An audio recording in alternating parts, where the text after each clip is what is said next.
I've learned more from failures and insecurities and all sorts of things than I've ever learned from successes in life. In the service industries and working at a grocery store midnight to 8 a.m., I think those jobs taught me more about working in Hollywood than almost anything I've ever done, because Hollywood, you work with a lot of people that are, not necessarily accountable. There's a tremendous flexibility with people who, you could show up a week late and they'll just clap once you get to set. I think working those jobs, they taught me a real kind of steadfast accountability. I always sort of felt like if I'm 5 minutes early, I'm already 10 minutes late. And I'm telling you, that's like half of the good things that have come to me have been about being super and hyper accountable.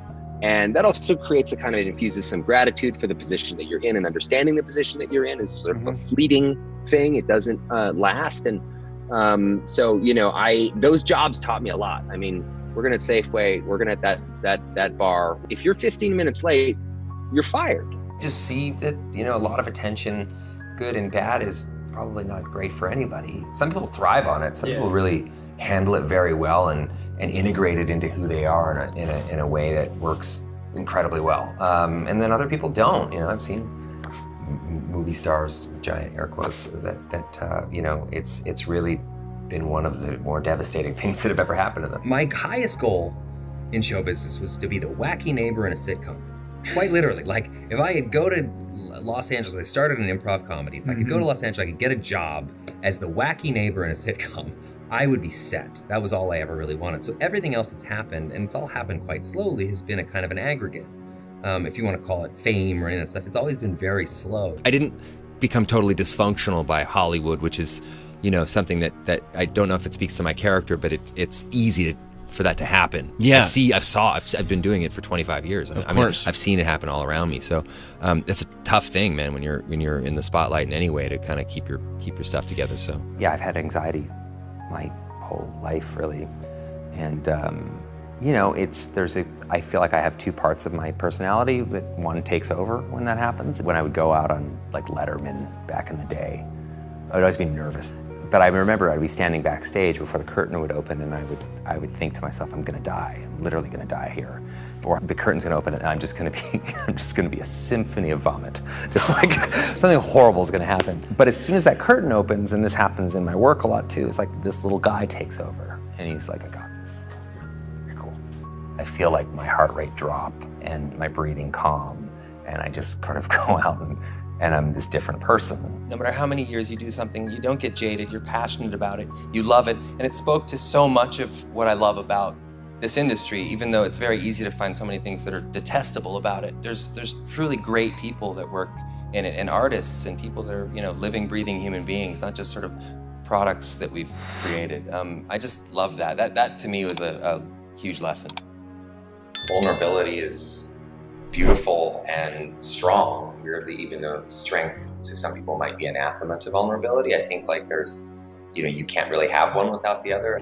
It's so easy to blame yourself or to blame something else, and it's actually that idea of leading with vulnerability and admitting that just because you're the father doesn't necessarily mean you know what's best. To be able to start conversations from a place of openness and not knowing and vulnerability is a huge honor. I think we're sort of entering an age where, people don't talk about this. I mean, my father's generation, they never talked about mental health or what was going on inside. It was just bottle it up, and, and the younger generations, and hopefully my kids and their kids will, have more open dialogues about this kind of stuff. And that's kind of the way out, is to feel. I always found like when you feel like you're not alone in something, for some reason you can recover a lot faster, or you can see the light a little bit faster. But when you feel like, and a lot of people do, they feel like they're completely alone, and that's the worst feeling on earth. So talking about it kind of to a certain degree sheds a little sliver of light in there, and I think that's important. I think as a father, I really could understand that feeling of impotence you have sometimes when you know you love and know your kid more than anyone, but you actually don't always know the answers, particularly when it comes to issues of mental health. You start to kind of become your own worst critic. So most of the time I'm being hard on myself. And I was like a real introvert as a kid. I did not like school. I did not like the social pressures. I didn't like the dynamics. Yeah, I think my 12-year-old self would be proud of me because I do this thing in a way that has some integrity. I like to think that 12-year-old would look at where I'm at and we're doing all right, I think. We need friends, we need support in the community, we need teachers. There's so many people that influence us, that guide us along the way. That really leading with that vulnerability leads to the possibility of really actually being able to understand and empathize with those people around you, to walk in their shoes and have real honesty. Never worry alone. That we're all in the same boat. That this mental health issue is a crisis everywhere in the world. And no one has a view to it. Everybody knows somebody, if they're not dealing with it themselves or close to them. This is something that we need to talk about.